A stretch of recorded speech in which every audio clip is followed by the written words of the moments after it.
moderator kita akan sambut bersama. Ya, ini dia. Kita siap ya semua ya? Kita mau sambut bersama-sama moderator kita malam hari ini. Pasangan yang benar-benar ceria, pasangan yang harmonis, dan pasangan yang menginspirasi setiap keluarga-keluarga. Kita akan sambut bersama Pastor Caleb Nathaniel Lim bersama Miss Feby. Berikan aplaus dong semuanya. Kita kasih tepuk tangan. Silakan. Thank you. Halo semuanya. Thank you Pastor Robert. Selamat malam semuanya. Sekali lagi saya dan Feby malam ini menjadi host dan moderator bagi Anda semuanya yang kami sangat kasihi. Welcome to Healthy Homes edisi kedua. Dan kami berdoa bahwa melewati hari-hari ini Tuhan selalu menjaga Anda dalam kesehatan Anda. Dan lebih daripada itu juga di tengah-tengah hari yang penuh perjuangan ini, Anda selalu tidak pernah kehilangan satu pengharapan yang datang daripada Tuhan, bahwa Dia pasti akan memimpin kita melewati hari-hari ini, dan bahkan kita sedang dipersiapkan untuk menghandle hal-hal yang lebih luar biasa lagi bersama dengan Tuhan, termasuk di dalam hal-hal keuangan kita. So, sekali lagi, warm welcome kepada Anda semuanya yang dari Gereja Mawar Sharon, dan juga teman-teman yang dari gereja lain. Kita semuanya mempunyai kerinduan yang sama. Kerinduan kita adalah melihat Tuhan bekerja dengan luar biasa di dalam pernikahan kita. Oleh karena itu, jika Anda berada dengan kami semuanya malam ini, dan juga Anda menonton melalui YouTube, kami percaya Anda adalah orang-orang yang luar biasa. Dan saat Anda mempersiapkan hati Anda untuk mengembangkan atau memproses pernikahan Anda supaya Tuhan dapat lebih bekerja lagi, saya percaya Anda akan sangat diberkati dan Anda akan dikuatkan malam ini dan juga bagi setiap Anda yang bersama-sama nanti melalui YouTube. Oleh karena itu, let's start by prayer. Mari kita berdoa bersama. Tuhan, malam ini kami datang di dalam hadirat-Mu, karena kami tahu 2 atau 3 orang berkumpul dalam nama-Mu, Engkau ada di antara kami, termasuk malam ini dalam talk show ini. Kami percaya Tuhan, hal-hal keuangan adalah hal-hal yang sangat penting di dalam rencana-Mu dalam hidup anak-anak-Mu, dan juga Engkau ingin beracara di dalamnya. Oleh karena itu saat ini kami datang dengan hati penuh sukacita, dengan hati yang humble, dengan merendahkan hati kami di hadapan-Mu, sehingga Engkau dapat berbicara pada kehidupan setiap anak-anak-Mu di tempat ini secara sangat-sangat spesifik. Dan biarlah terang-Mu bersinar, dan biarlah kuasa-Mu bekerja dengan indah dan luar biasa. Dan kami percaya malam ini Engkau akan banyak memproses kami, tapi juga Engkau akan mengangkat kami dalam rencana-Mu yang indah. Terima kasih Tuhan, dari awal sampai akhir kami serahkan setiap percakapan dan juga narasumber malam ini, Mr. Johnny Herjawan, dan berkati kami semuanya, berkati setiap kawan-kawan yang bersama-sama malam ini. Kami tahu Engkau ada di antara kami, dan kami bersyukur untuknya. Di dalam nama Yesus kami berdoa. Amin. Amin. Silakan, Ani. Hai semuanya. Kita semua percaya tentunya bahwa keluarga yang sehat bukan hanya impian setiap dari kita, tapi terlebih dari semuanya itu keluarga yang sehat.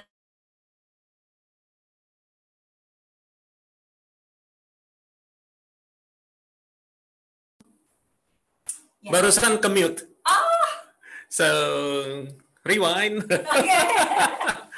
Ya.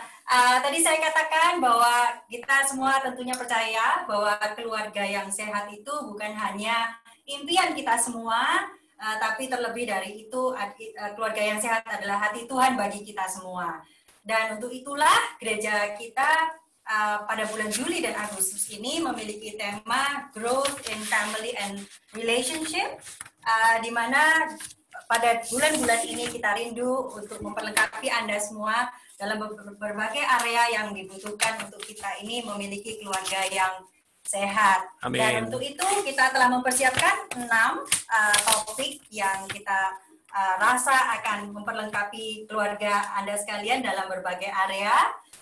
Dan ini adalah acara yang kedua.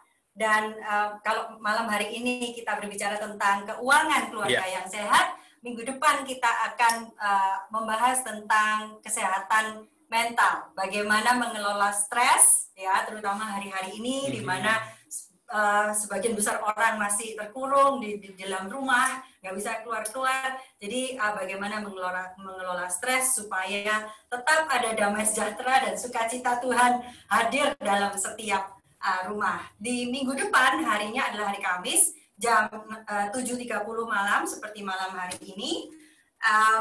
Dan informasi ini selengkapnya bisa didapat di Instagram account kita @gmssby. Tadi sudah disampaikan oleh Pastor Robert bahwa kita rindu untuk mendapat pertanyaan dari Anda supaya kita tahu area-area mana yang kita ini masih perlu perlengkapi dan berikan jawaban. Untuk itu silahkan memasukkan pertanyaan jadi ke web browser, diketik aja sli.do, lalu akan ditanya enter event code. Nah, itu dimasukkan HOMES, HOMES.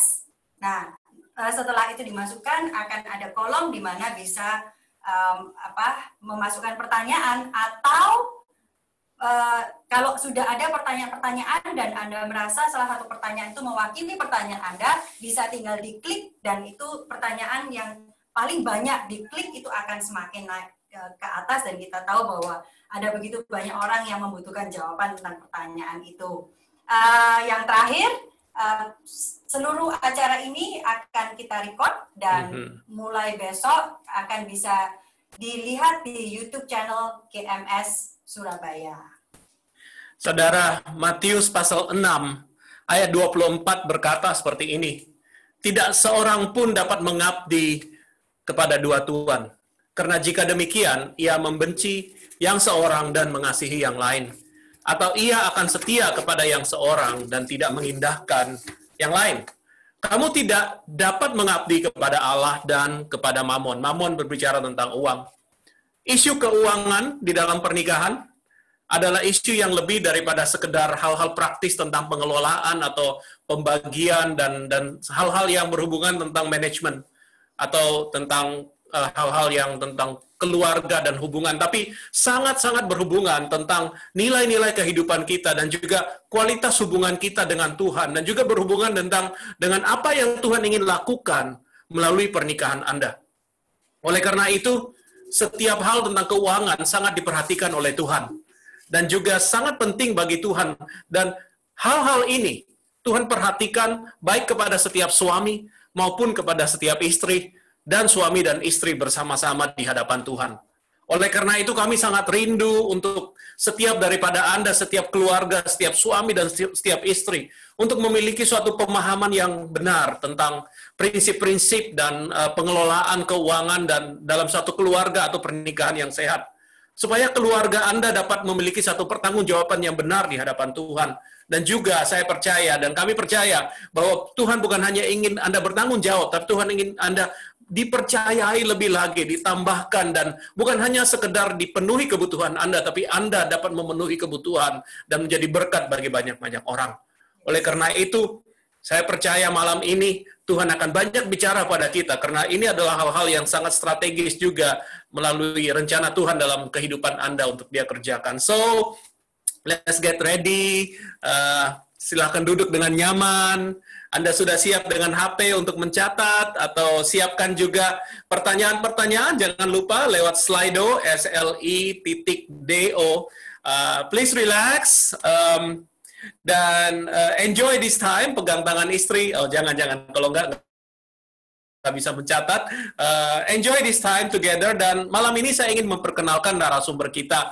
Narasumber kita adalah bukan hanya seorang hamba Tuhan yang luar biasa, tapi juga adalah seorang sahabat, dan bagi kita adalah seperti seorang kakak. Kita panggilnya sebagai Koko, jadi kita panggil narasumber malam ini sebagai Ko Joni. Dan Ko Joni dan Grace, we love both of you, dan sangat-sangat dipakai Tuhan dengan luar biasa. Mereka mempunyai latar belakang dari finance dan keuangan. Tapi hari-hari ini mereka menjadi berkat yang begitu besar di daerah-daerah terpencil di Indonesia, tempat-tempat yang di mana orang-orang yang tidak banyak orang pedulikan atau terbelakang, dan mereka melakukan hal-hal yang begitu luar biasa, mengangkat harkat manusia, mengangkat standar hidup mereka, dan memberkati begitu banyak keluarga-keluarga. dan kami sangat inspired oleh pernikahan mereka. Kami sangat inspired bagaimana mereka membesarkan anak-anak mereka. Kita tidak pernah bosan melihat apa yang mereka lakukan melalui Instagram, dan juga apalagi kita udah lama sekali nggak ketemu in person, dan kita sangat looking forward untuk bisa fellowship. Oleh karena ini malam ini kita juga sedikit kangen kita sedikit terobati karena Ko Joni bisa join bersama-sama dengan kita at least dari jarak jauh dengan Zoom, tapi kita bisa saling melihat. So, mari kita bertepuk tangan, welcome bersama-sama narasumber kita, Ko Joni Herjawan. Welcome Ko Joni. Good to see you. Good to see you too. Hi everyone. Apa kabar semua? Saya berharap semua didapati dalam keadaan baik dan sehat tentunya. So, yeah, it's good to be here. It's good to be with you all. Merupakan satu kehormatan buat saya untuk bisa berada dengan saudara semua. Let's have fun.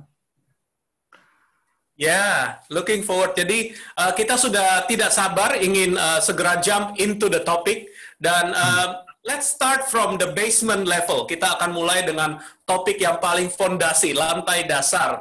Pertanyaan lantai dasarnya adalah ini, Ko Joni, prinsip apa saja prinsip-prinsip dasar pengelolaan keuangan keluarga yang sehat? Mungkin kita akan mulai dari basement itu, dari lantai dasar dulu. Silakan, Ko Joni. Oke, kalau kita bicarakan mengenai prinsip dasar, jadi memang itu yang saya akan coba share hari ini. Ya. Jadi kita akan, kan life is, Dr. A. Bernard bilang, in life there is principles and there is patterns. Ada prinsip dan ada pola. Nah, kita bicara prinsipnya sekarang. Contohnya gini, prinsip dan pola itu dalam sederhananya gini. Telur, kalau dibuahi, terjadi pembuahan. Itu prinsipnya. Nah, kalau buat ayam, polanya 21 hari, dia netas. Buat manusia, 9 bulan, 2 minggu. Buat kuda, 11 bulan. Buat anjing, 10 minggu. Jadi, pattern-nya berbeda. Tetapi prinsipnya sama. Benih disemai, dia mati, lalu dia berakar, bertunas, berakar, lalu tumbuh, jadi besar, lalu dia berbuah. Itu prinsipnya. Kalau buat palawija, buat padi mungkin 3 bulan, buat pohon durian dia 8-10 tahun, buat pohon sawit dia 6 tahun, gitu kan. Jadi pattern-nya berbeda untuk setiap orang. Jadi kita tidak akan bahas pattern di sini. Jadi kalau orang tanya, saya nih punya, misalkan, karena seringkali saya ditanya orang begini, kalau saya punya ini, bagusnya saya apain ya kok? Sering sekali saya ditanya dengan pertanyaan itu. Saya bilang, well, I don't answer to that pattern, but I give you the principles. Jadi hari ini kita akan bicara mengenai prinsipnya, mengenai gimana kita bisa punya keuangan yang sehat di dalam keluarga. Nah, saya akan mulai dengan ini. Saya akan mulai dengan statement ini. Persoalan keuangan di dalam pernikahan lebih sering itu bukan mengenai uang itu sendiri. Persoalan keuangan itu lebih sering bukan soal uang itu sendiri, tetapi merupakan muara dari masalah lain yang lebih mendasar yang berujung pada isu keuangan. Karena isu keuangan jadi lebih mudah dilihat dan mudah dirasakan.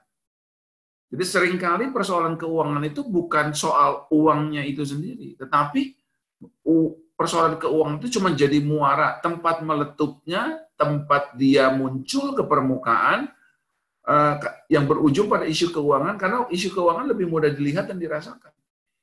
Lalu kita seringkali berasumsi seperti gini, aduh, kalau aja ya kita punya lebih banyak, kalau kita punya uang lebih banyak, kalau penghasilan kita lebih besar, kalau toko kita lebih maju, kalau usaha kita lebih maju, kalau kita punya pelanggan lebih banyak, tentunya permasalahan kita akan selesai dengan sendirinya. Seringkali kita berasumsi seperti ini.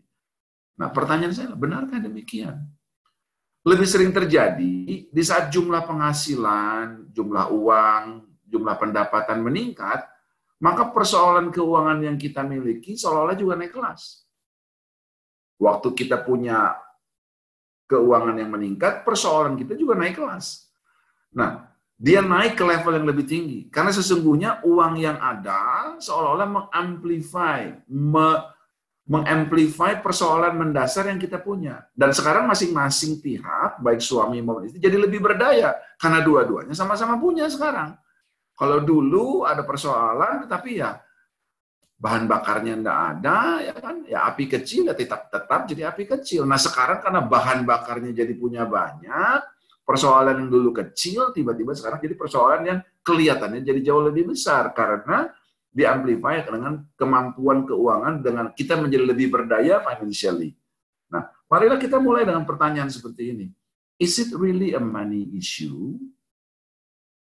Or is it actually a value issue? Jadi sebetulnya ini nih masalah keuangan atau masalah nilai. Is it money issue or is it actually a value issue? Nah, kalau saudara, suami dan istri dua-duanya ingin persoalan ini bisa diselesaikan, berarti kita punya tujuan yang sama, goal yang jelas, betul nggak? Jadi kita misalkan buat saudara yang nonton acara, yang lihat acara ini berdua, suami dengan istri, saudara mesti bisa bilang kalau setiap orang pasti punya persoalan. Saya pun punya persoalan, gitu kan? Jadi kalau kita ingin persoalan ini diselesaikan, berarti kita punya tujuan yang jelas, goalnya jelas, kita mau ke mananya jelas, kita mau persoalan kita selesai. Tetapi bagaimana kita bisa menentukan langkah dan arah untuk mencapai apa yang kita inginkan kalau kita nggak tahu kita ada di mana? How can you know which direction will take you to reach your destination if you don't know where you are? Gimana kita bisa tahu arah mana yang harus kita ambil untuk pergi ke satu tujuan kalau kita nggak tahu kita ada di mana? Kalau seandainya saya hari ini berkunjung ke Surabaya, lalu saya telepon Caleb dan Phoebe, "Hey, gue di Surabaya nih, gue mau ke tempat lu dong." Nah, pertanyaan pertama yang kalian akan tanya adalah, lu di mana? Betul nggak? Lalu saya bilang, nggak penting gue di mana, kasih tahu aja gue gimana ke rumah kamu. Bagaimana caranya saya pergi ke tempat kamu? Ya kamu ada di mana? Udah jangan tanya saya di mana deh. Kasih tahu aja saya kesananya gimana. Kamu nggak bisa menentukan langkah arah mana yang harus diambil untuk pergi kemana kalau kamu nggak tahu kamu ada di mana. Nah, jadi kita akan mulai dari ini. This is the basic first. Jadi kalau kita punya persoalan yang bisa selesai, sebelum kita bahas the fundamental issue-nya, kita perlu tahu dulu kita ini ada di mana. Persoalannya itu ada di mana. Maka tadi saya tanya dengan, is it a money issue? Or is it a value issue? Tentang nilai. Nah, kita semua kan dibesarkan dari keluarga yang berbeda. Ya kan? Si istri dibesarkan bersama adik kakaknya dia, dengan orang tuanya dia.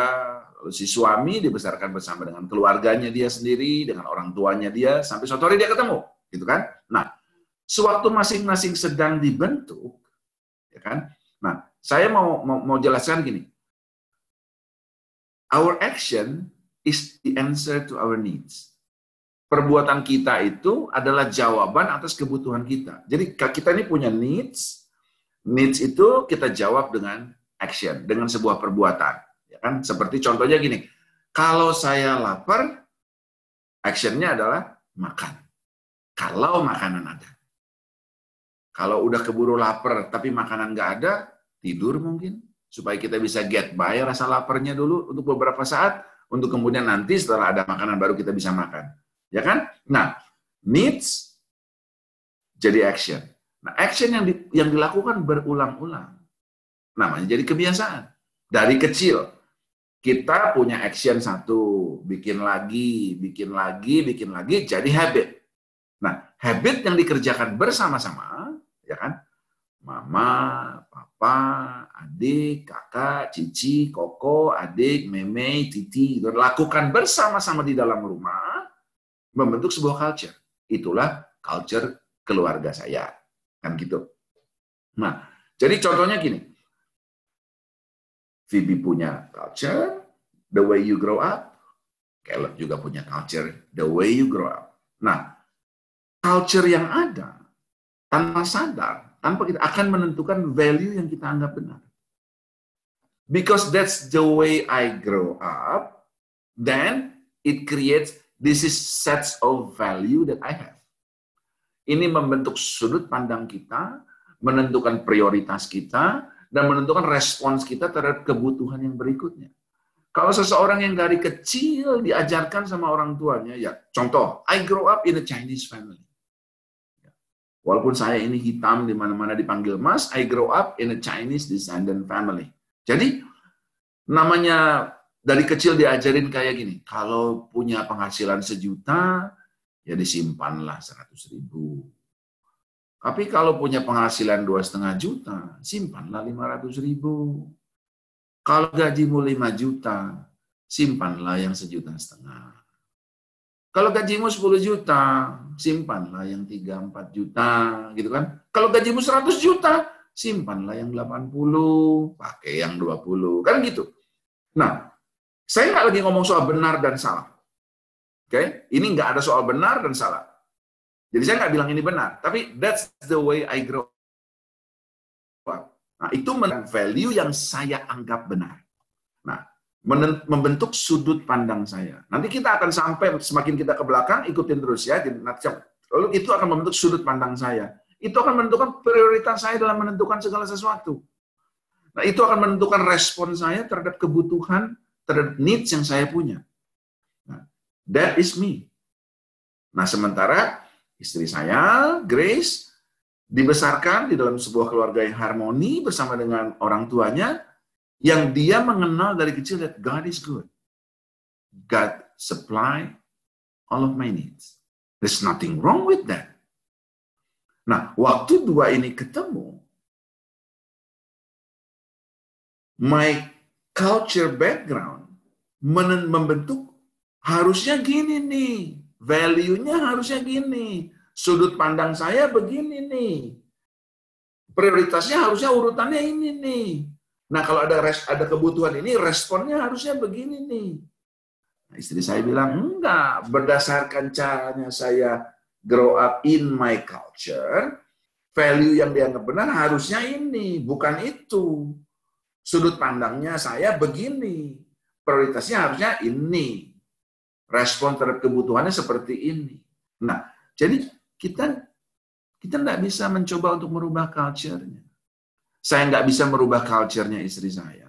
Istri saya nggak bisa mengubah culture-nya saya. Karena that's the way we grow up. Nah, seringkali kita berusaha untuk menabrak budayanya. Nah, tetapi do not try to change the culture, rather create the new action. Karena kan tadi kita udah bilang, needs direspons dengan action. Nah, mari kita mulai dengan to create new action. Melakukan respons yang baru yang bukan berdasarkan cara saya dibesarkan atau cara kamu dibesarkan. Tapi berdasarkan apa kata firman Tuhan. Nah, ini yang tadi kalian tanya. Prinsipnya apa? Jadi kita pakai prinsip firman Tuhan untuk create new action. Nah, new action ini kita bikin. Satu kali kita bikin, kayaknya lebih oke nih action yang ini. Gitu kan? Sekali. Lalu kita bikin lagi 2 kali. 3 kali. Nah, lalu namanya kita create the new habit. Kamu dan saya melakukan habit yang sama. Nah, habit yang dilakukan berjamaah namanya budaya. Jadi kita membentuk culture baru di dalam keluarga kita. Jadi tanpa saya berusaha untuk merubah culture dia tidak berusaha untuk merubah culture saya, tetapi yang dilakukan adalah firman Tuhan bilang seperti ini, prinsip apa yang harus saya lakukan? Nah, prinsip ini yang kita lakukan sebagai jawaban, sebagai action atas kebutuhan saya. Dari action ini kita create habit yang baru, dari habit yang baru yang kita lakukan berdua, kita bangun sebuah budaya baru. Dan ini bukan cuma buat kita. Karena kalau kita bikin budaya baru yang benar, sesuai dengan prinsip kebenaran firman Tuhan, tanpa kita sadar, maka anak-anak kita dibesarkan di dalam budaya yang berdasarkan kepada firman Tuhan. Jadi dia besar growing in biblical principle-based culture. Nah, suatu hari dia ketemu teman hidupnya yang kebetulan papa mamanya mungkin ada di Zoom yang lain yang dengerin prinsip yang sama. Jadi waktu mereka besar nanti, mereka nggak perlu bergesekan lagi secara culture karena both are coming from the biblical principle-based culture. Jadi tanpa kita sadar kalau kita belajar hari ini mengenai prinsip ini, we are not only saving our marriage, our home, but we are saving the next generations to come. Jadi itu yang akan kita pelajari malam hari. Nah, sebelum kita masuk ke dalam prinsipnya, saya bacain sebuah survei yang saya dapat dari internet tentang 6 isu terbesar yang membunuh pernikahan di Amerika, financially, ya. Jadi 6 isu, the 6 issue that kill marriage in the term of finance. Isu yang pertama dituliskan, ini adalah tentang mine, yours, and ours. Punya gua, punya lu, punya kita. Nah, selama ada milikmu, maka selalu harus ada garisnya.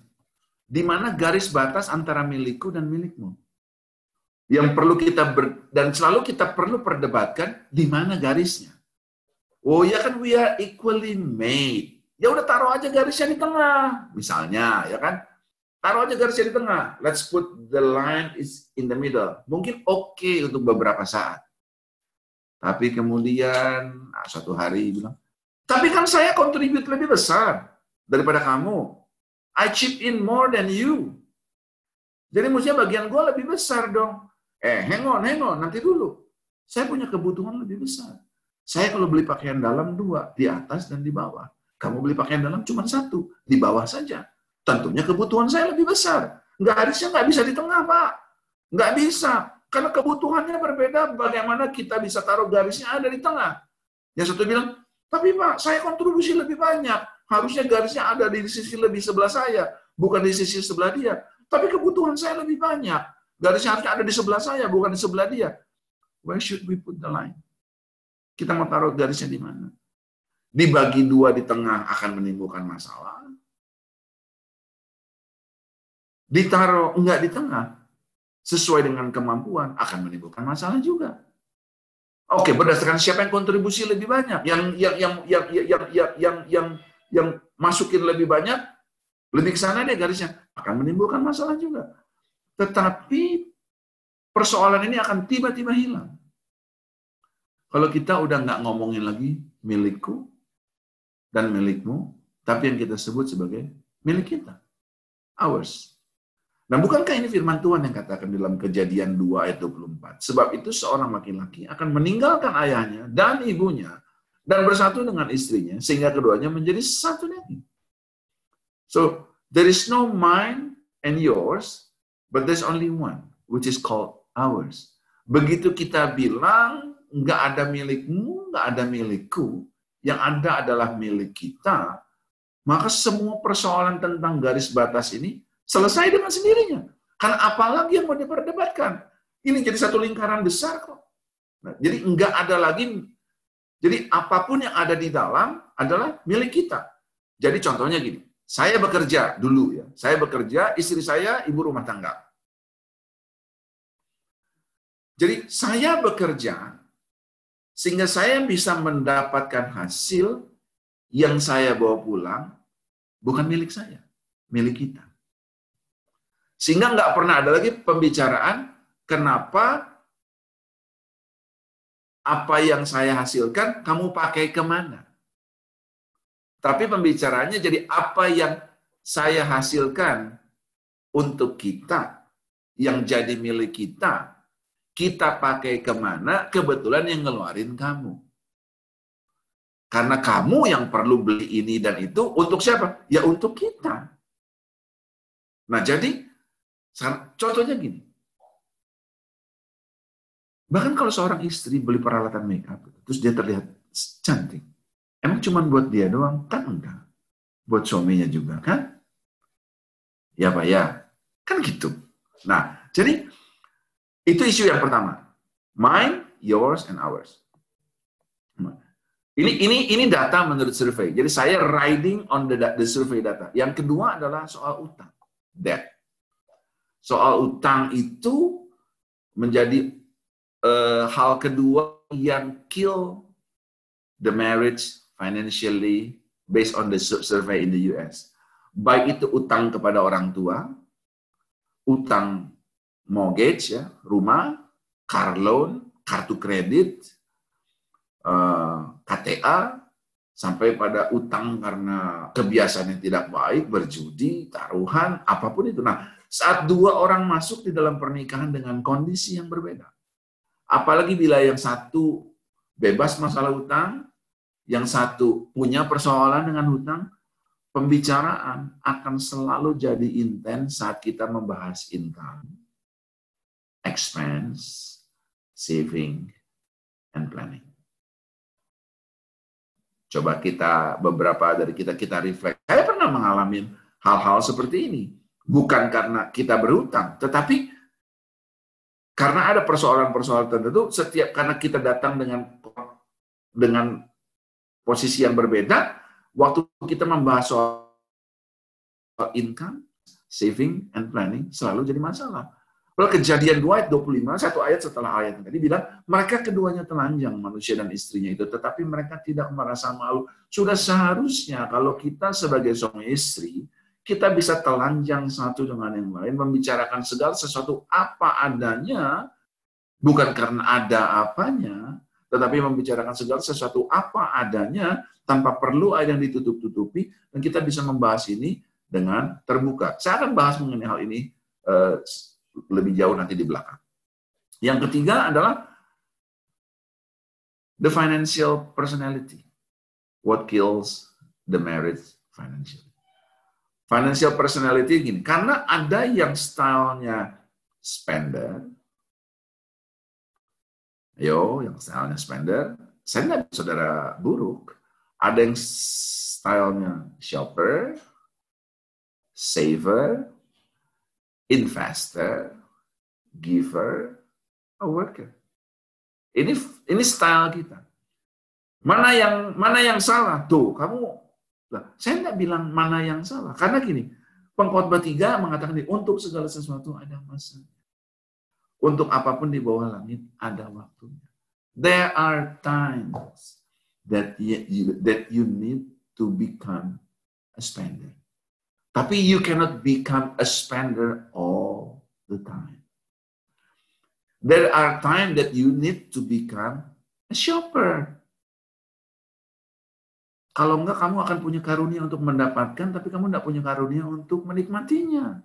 There are times that you need to become a shopper. But there are times you need to become a saver, an investor, a giver, and a worker. Jadi, untuk segala sesuatu ada masanya. Ada masanya menahan dari memeluk, ada waktunya memeluk, ada waktunya lahir, ada waktunya mati. Dikatakan kan ada waktunya untung, dan ada waktunya membiarkan rugi. Ayatnya bilangnya seperti itu. Jadi, ada waktunya jadi spender, ada waktunya we shop, ada waktunya we save, ada waktunya we invest, ada waktunya we give, ada waktunya we work. Jadi untuk segala sesuatu ada waktunya. Nah, yang keempat, the power play. Nah, the power play itu, jadi tadi kita udah bahas ya, tentang mine, yours, and ours, tentang utang, personality-nya kita berbeda, the power play. Nah, power play ini seringkali terjadi kalau gini, suami kerja, istri enggak. Atau istri punya penghasilan lebih dari suami. Yang satu datang dari keluarga yang lebih berada daripada yang satunya lagi. Yang punya lebih cenderung mendikte arah keuangan keluarga, meskipun biasanya ada alasan yang signifikan dan jelas mengenai hal ini. Yang lebih punya, lebih cenderung untuk mendikte arahnya. Jadi, this is the power play yang ada di dalam rumah tangga. Yang ini menurut survei dikatakan bahwa ini it kills the marriage. Gitu. Nah, jadi siapa yang mesti pegang uang di dalam keluarga? Suami kan? Istri kan? Saya cari-cari dulu di Alkitab, saya nggak ketemu suami atau istri yang mesti pegang uang di dalam keluarga. Jadi akhirnya saya sama istri saya bilang, gini deh, yang lebih kenceng sama matematika, yang lebih tega, udah dia aja yang pegang. Jadi yang able to say no. Gini, no, enggak. Nah, suruh dia yang pegang. Nah, kebetulan di rumah tangga kami, saya yang lebih raja tega. Jadi saya yang pegang uang di rumah. Tetapi, nah di waktu itu kan saya yang bekerja. Jadi saya pegang uang bukan karena saya bekerja dan istri saya ibu rumah tangga, bukan. Tapi kami menyepakati saya yang pegang karena saya yang lebih tegaan. Istri saya nggak pegang bukan karena dia ibu rumah tangga, tetapi dia bilang, kamu aja deh yang pegang. Saya pegang petty cash-nya aja, uang kecil, uang belanjaan harian. Nah, tanpa kita sadar, ini tidak kita sadari. Jadi seolah-olah kita bikin a power play at home. Kalau kita nggak menyadari ini dengan ini jadi masalah. Nah, saya punya masalah ini di way back then.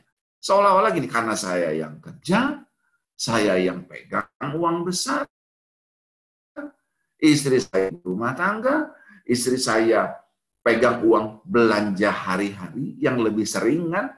Nah, zaman dulu kan belum ada internet banking dan mobile banking.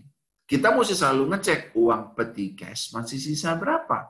Nah, setiap kali ditanya, uang di rekening itu sisa berapa? Dan selalu jawabannya adalah, gue nggak beli apa-apa. Loh, siapa yang tanya kamu beli apa? Saya cuma tanya, uangnya ada sisa berapa? Karena saya pegang kas besar. Kas besar harus dipindahkan ke kas kecil supaya kamu bisa pakai. Tanpa kita sadar, terjadi power play di sini.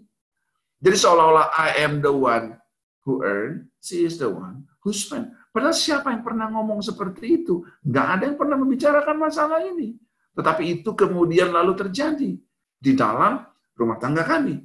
Sampai kemudian kita mengerti bahwa gini loh, kalau gua ini kerja menghasilkan sesuatu kayak pemain bola, kalau gua ini nyetak gol di depan, habis ngegolin, kan di TV-nya di TV itu kan cuma ada mukanya gua lagi menari-nari celebrate the goal. Betul nggak?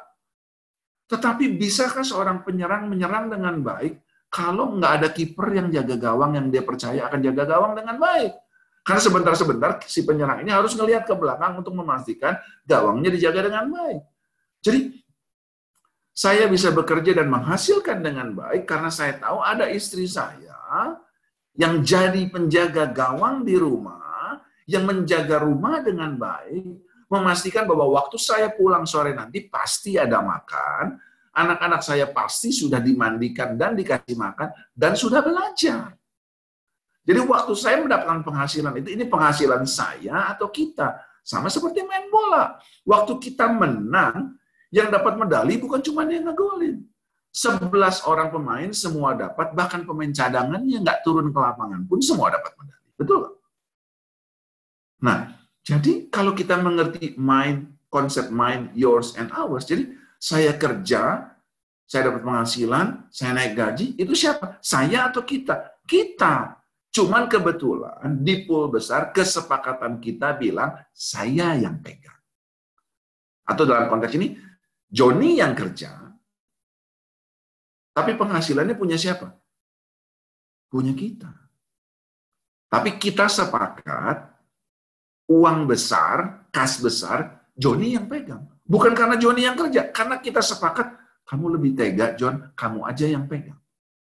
Saya yang pegang. Nah, istri saya, Grace, dia yang pegang uang kecil. Dikasih pegang yang kecil bukan karena dia yang tidak kerja. Dia pegang yang kecil karena memang ya dia perlu belanja hari-harian. Dan dia bilang, saya nggak mau pegang besarnya. Kalau dia bilang, saya aja pegang yang besarnya, saya yakin saya bisa, pegang aja buat saya nggak jadi masalah. Karena berapapun yang saya pegang juga dia tahu, berapa yang dia pegang juga saya tahu. Nah, cuman karena dia pegang uang kecil, nah uang kecil kan belanjanya lebih sering. Beli sayur harian, beli buah 2 hari sekali, beli odol, beli sikat gigi. Sementara kan kalau uang besar kan belinya gini, beli kulkas 2 tahun belum tentu sekali. Beli TV 2 tahun belum tentu sekali. Betul nggak? Coba beli barang-barang besar. Beli HP kan nggak setahun sekali. Yang perlu uang besar. Jadi seolah-olah gini, iblis itu menipu. Tanpa sadar kita ini dipepetin sampai pada sebuah pola pemikiran, saya yang kerja, saya nggak beli apa-apa, dia nih hari-hari nih yang belanja melulu. I'm the one who earn, she's the one who spend. Kata siapa? Karena dia pegang uang kecil. Nah, tanpa kita sadar, this power play akan create tension di dalam rumah. Oke? Kita maju lebih cepat ya. Masih banyak nih. Yang kelima, anak-anak. Children. Di dunia barat sering dimulai dengan mau punya atau enggak. Bagi kita, mau punya berapa. Gitu kan kalau soal anak itu. Nah, dengan lahirnya anak, perhatian bergeser. Nah, ini bukan seminar tentang parenting, tentang yang jadi saya nggak akan bahas terlalu banyak. Tapi the children seringkali membuat perhatian itu bergeser. Jadi saya nggak akan bahas ini terlalu jauh. Ini biar nanti bagian yang membicarakannya. Oke? Nah, the extended family can create pressure in the marriage menurut survei di negeri US. Contohnya gini. Mamanya perlu pergi mengunjungi keluarga di luar negeri. Papanya perlu menukar mobilnya. Adiknya atau kakaknya perlu bayar uang sekolah anaknya. Iparnya masuk rumah sakit. Saudaranya rumahnya rusak atau bocor. It creates tension. Betul nggak? Karena extended family yang bermasalah, it creates tensions to you. Di sisi lain, kalau saudara tidak jaga pernikahanmu dengan baik, tanpa saudara sadar, your marriage akan create tension to other people. Di sisi lain. Jadi, itu, dan nggak selalu karena ada kekurangan. Sekarang saya ngomong yang sebaliknya. Mamanya bayarin atau traktir untuk liburan keluarga yang kita nggak sanggup bayar sendiri. Seneng dong sebetulnya dibayarin kan? Oh, belum tentu.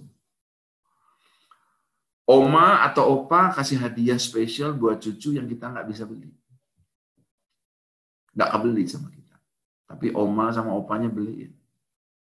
It creates pressure in the marriage.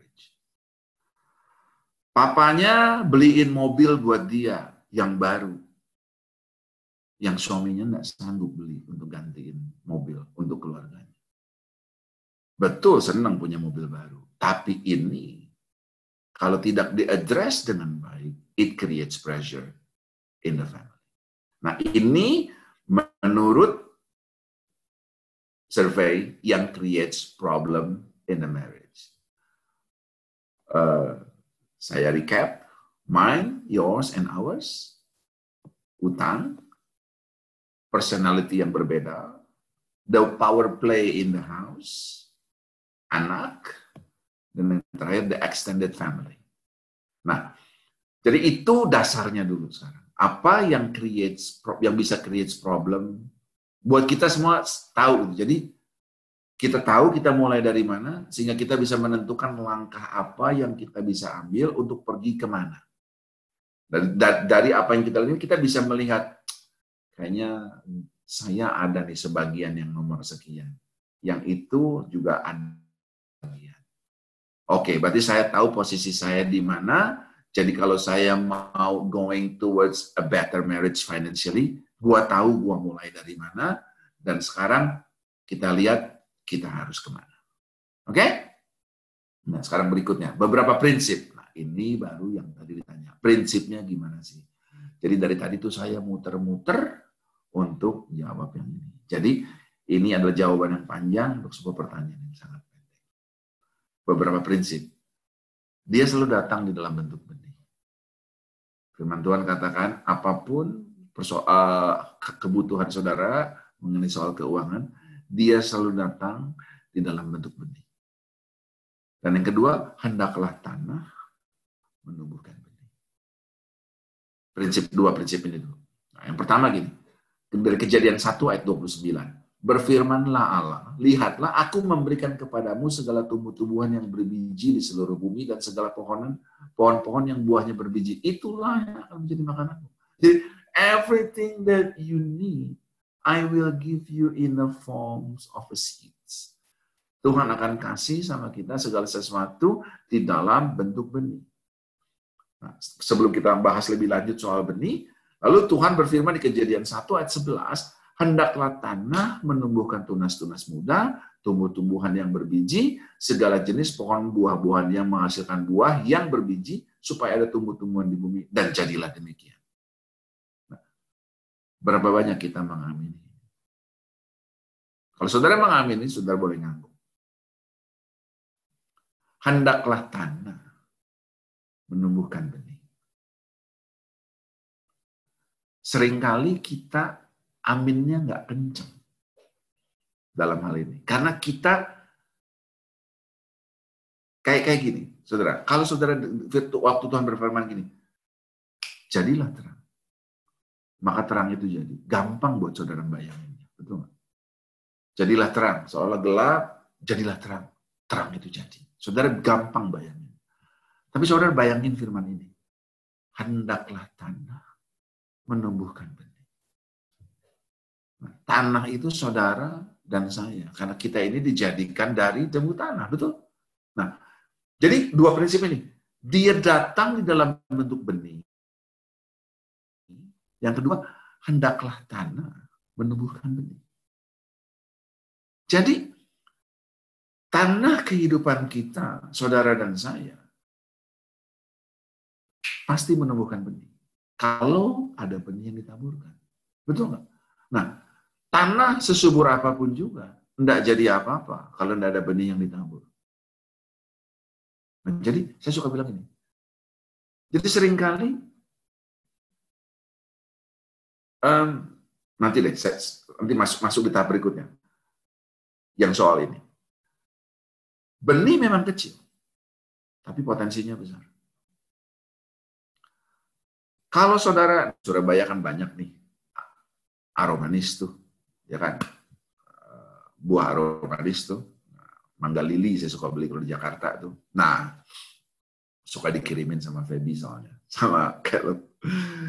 Nah, mangga lili. Saudara orang yang melihat ada satu biji mangga di dalam satu buah mangga. Atau saudara adalah orang yang melihat satu kebun mangga di dalam satu biji mangga. Saya melihat ada satu kebun mangga di dalam satu biji mangga. Sebab mangga, di dalam buah mangga ada satu biji mangga. Itu betul. Satu biji mangga ada di dalam buah mangga. Tetapi satu kebun mangga ada di dalam satu biji mangga. Kuncinya satu. Biji atau benih ini harus jatuh ke tanah. Dan hendaklah tanah menumbuhkan benih. Nah, itu yang pertama. Yang kedua ini. Karena kebetulan anak saya ini nanam hidroponik. Jadi saya ini banyak berhubungan sama benih. Okay?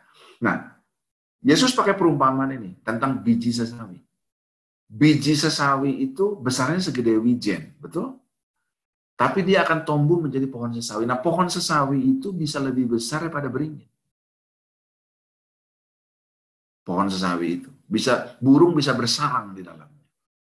Nah, kangkung itu bijinya mungkin 10-20 kali lebih besar daripada biji sesawi. Karena anak saya farmers, nanam kangkung, jadi saya tahu ukuran benih kangkung. Sesawi itu segede wijen, kangkung itu lebih besar, mungkin 10-15-20 kali lebih besar daripada biji kangkung. Tapi orang nggak bisa gantung diri di pohon kangkung. Jadi artinya kangkung itu kecil banget pohonnya. Kalau kita boleh sebut pohon, kangkung tingginya cuma segini. Tetapi sesawi bisa tumbuh seperti lebih besar daripada pohon beringin. Atau kita ambil yang lebih ekstrim lagi. Biji mangga itu ribuan kali lebih besar daripada biji sesawi. Tapi pohon sesawi bisa lebih besar daripada pohon mangga. Jadi ukuran benih tidak ada urusannya sama ukuran pohon. Karena Tuhan yang akan memberikan pertumbuhan, Paulus bilang. Jadi Tuhan kasih sama kita in the form of a seed, dalam bentuk benih. Nah, benih ini tanah harus menumbuhkan benih. Supaya benih itu tumbuh. Nah, jadi waktu kita terima benih, seringkali gini, aduh Tuhan, kebutuhan saya segede pohon itu. Lah ini Tuhan kasih saya, kenapa segede wijen? Loh, ini benih. Yang kalau dia tumbuh, ini jadi jawaban atas kebutuhanmu. Nah, saya berharap saudara tangkap ini. Jadi prinsipnya selalu dia kasih di dalam bentuk benih, dan hendaklah tanah menumbuhkan benih. Nah, sesubur-suburnya tanah, saya kembali ke tadi saya bilang, sesubur-suburnya tanah, nggak jadi apa-apa kalau saudara nggak ada benih yang ditaburkan, betul nggak? Saudara boleh punya kebun yang paling subur di Surabaya, yaitu di pekarangan rumahmu, karena kamu komposi tiap hari, kamu cangkuli, kamu airi, jadi tanah yang paling subur. Apa yang akan tumbuh kalau tidak ada benih yang ditabur? Yang kedua, benih yang kamu miliki, kalau kamu taruh di lemari, ya tetap benih. Tidak jadi apa-apa. Sampai ditabur. Jadi yang punya benih harus menabur, dan pastikan kalau waktu saudara menabur, saudara cari tanah yang subur, dan kalau saudara hidup, pastikan tanah kehidupanmu itu subur. Dan kalau ada orang mau menabur benih, ya diterima saja, sebab tanah subur tidak jadi apa-apa kalau nggak ada benih yang ditaburkan. Nah, saya masuk ke poin saya nomor 3. Nah, saya mau baca dari Lukas 6 ayat 38. Lukas 6 ayat 38, it comes from God, but it comes through man. Nah, di dalam terjemahan bahasa Indonesianya dikatakan gini, berilah dan kamu akan diberi suatu takaran yang baik, yang dipadatkan, yang digoncang dan tumpah keluar akan dicurahkan ke dalam ribaanmu. Sebab ukuran yang kamu pakai untuk mengukur akan diukurkan kepadamu. Nah, di dalam terjemahan bahasa Indonesia ini missing that point. Nah, di dalam terjemahan bahasa Inggrisnya, kalau sempat ini kan saya kutip dari King James, ada nggak? Dikatakan ini, give, it shall be given unto you. Good measure, pressed down, and shaken together, and running over. Nah, ada satu bagian yang nggak ada di dalam terjemahan bahasa Indonesia. Shall man give it to your bosom. Biar manusia yang memberikannya ke dalam ribaan. Jadi benih itu siapa? Ya, dari siapa? Dari Tuhan. Tapi siapa yang kasih? Yang kasih itu manusia. Nah, seringkali waktu ada manusia kasih, kita merasa kita lebih rohani daripada Tuhan. Jangan. Saya kasih contoh gini. Suatu hari saya melayani. Saya ngajak seseorang. Nah, waktu saya mengajak seseorang, out of the blue, saya ajak dia, temenin yuk. Ya udah, dia nemenin saya pergi melayani. Nah, selesai saya melayani waktu itu, saya dikasih persembahan. Saudara. Yang sampai hari ini saya juga nggak tahu berapa. Karena waktu saya dikasih, saya terima, ada sebuah suara ngomong di hati saya. Itu bukan buat kamu. Dalam hati saya, bukan buat saya gimana? Yang pegang siapa? Ini tangan siapa? Kan tangan saya. Nah, terus tiba-tiba suara itu bilang, bukan kebetulan lu datang sama dia. Lalu saya bilang sama dia, kamu naik apa? Naik kendaraan. Yuk ke kendaraan kamu dulu sebentar. Saya pergi ke kendaraannya dia. Sampai kendaraannya dia, saya bilang, tolong kamu buka. Saya juga belum buka, saya bilang. Daripada saya nyesel kalau saya buka nanti. Saya bilang, saya nggak buka deh, saya bilang. Saya bilang, ada kartunya, ambil kasih saya. Apa yang ada di dalam untuk kamu. Kira-kira menurut saudara jawabannya apa? Jawabannya gini, jangan kok. Itu kan punya koko, dia bilang. Seolah-olah jawabannya sangat rohani, bukan? Padahal sesat. Shall man give it to your bosom? Saya jelasin sama dia. Lu minta berkat nggak dari Tuhan? Iya. Lah ini apa namanya? Lu minta berkat sama Tuhan, sekarang Tuhan kasih lewat saya. Nah, itu yang saya maksud. Shall man give into your bosom? Jadi, sekarang Tuhan kasih lewat manusia, lah kamu bilang jangan. Seolah kamu lagi bilang, Tuhan hari ini jangan dulu deh, besok lagi aja deh. Lah, lu susah kok sombong. Kan gitu. Jadi, benih datang, siapa yang akan memberikannya kepada kita? manusia. Poin nomor 4. Selalu mulai dengan apa yang ada padamu. Prinsip yang keempat. Jadi prinsip yang pertama tadi, datang dalam bentuk benih, hendaklah tanah menumbuhkan benih. Memang dia benih itu datang dari Tuhan, tetapi manusia yang akan berikan kepada kita. Poin yang keempat, apa yang ada padamu. Selalu mulai dengan apa yang ada padamu. Dan yang kelima, belajarlah untuk melihat apa yang ada di sekeliling. Apa yang ada padamu, dan lihatlah keadaan sekelilingmu. Mulai dengan apa yang ada padamu, dan biasakan selalu lihat dengan keadaan sekelilingmu.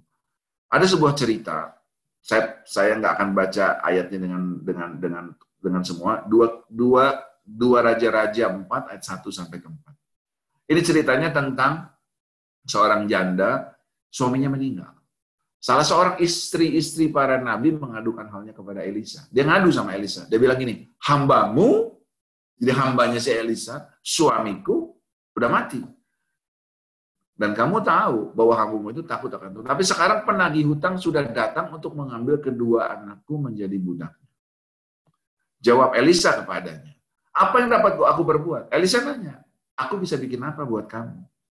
Kasih tahu sama saya apa yang punya di rumah. Apa jawab perempuan itu? Hambamu itu tidak punya segala sesuatu apapun yang ada di rumah. Hambamu ini tidak punya apapun yang ada di rumah kecuali duli-duli berisi minyak. Kalau saya pakai pembicaraan antara si janda ini dengan Elisa, Elisa nanya gini, Mbok, apa ada di rumah? Bu, nggak ada apa-apa, dia bilang. Nggak ada apa-apa di rumah, dia bilang. Benar nggak ada apa-apa? Nggak ada apa-apa di rumah. Coba pikir, nggak ada apa-apa di rumah. Kecuali sebuah buli-buli bersih. Bukankah kita sering kali datang dengan pemikiran seperti itu in terms of finance? Nggak ada apa-apa. Benar, nggak ada apa-apa. Karena kalau kamu nggak ada apa-apa, berarti Tuhan salah. Kamu sampai tidak punya apa-apa. Karena setiap dari kita pasti punya apa-apa. Cuman kita tidak pikirkan dengan baik. Nggak ada apa-apa. Kecuali sebuah buli-buli berisi minyak. Lalu berkatalah Elisa, pergi, mintalah bejana-bejana dari luar daripada segala tetanggamu, bejana-bejana kosong, tapi jangan terlalu sedikit. Kemudian masuklah, tutuplah pintu sesudah engkau dan anakmu masuk, tuanglah minyak itu ke dalam segala bejana, mana yang penuh, angkatlah. Jadi dia bilang ini, look around. Pada segala tetanggamu, mintalah bejana-bejana kosong, mintalah bejana-bejana dari luar, daripada segala tetanggamu, bejana-bejana kosong, tapi jangan terlalu sedikit. Mari saya ajak kita semua untuk memikirkan hal ini. Minta kepada semua tetanggamu, bejana-bejana kosong. Kalau saudara punya bejana kosong di rumah, saudara taruh di mana? Saudara taruh di dapur. Saudara taruh di gudang, betul. Karena bejana kosong adalah bejana yang nggak dipakai. Kalau dipakai, namanya bejana isi. Coba, kalau saudara punya toples 20 biji, dipakai 4, yang 4 ada isinya. Yang 16 kan nggak ada isinya. Toples kosong ditaruh di mana? Masa ditaruh di meja makan semua? Kan enggak. Ditaruhnya di mana? Ya ditaruhnya di gudang. Nah, jadi mintalah kepada segala tetanggamu bejana-bejana kosong. Nah, waktu kita minta sama tetangga kita bejana kosong, tetangga akan kasih bejana kosongnya. Nah, waktu bejana kosongnya diberikan kepada kita, seringkali di bejana kosong itu ada cak mati, ada sarang laba-laba, dia kotor, ada kecoa barangkali. Jadi masalah nggak? Nggak masalah, asal jangan bejana pecah. Karena kalau bejana pecah nggak ada gunanya. Tapi bejana kosong boleh kotor lah, kotor bisa dicuci kan? Nah, seringkali kita datang sama tetangga kita minta bejana isinya.